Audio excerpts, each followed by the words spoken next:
This here's his own personal property right here.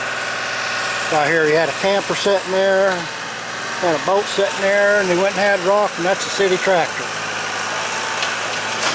He's doing his own personal work with his own city tractor. Just look at that. I want my driveway done. I done all mine by shovel. I didn't know we could rent out the city tractor without town approval or anything else. So this is what you call eye on eye. This is what gets away with in Bellmont.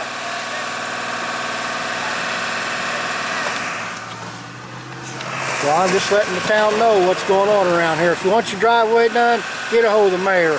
Taxpayers will pay for it.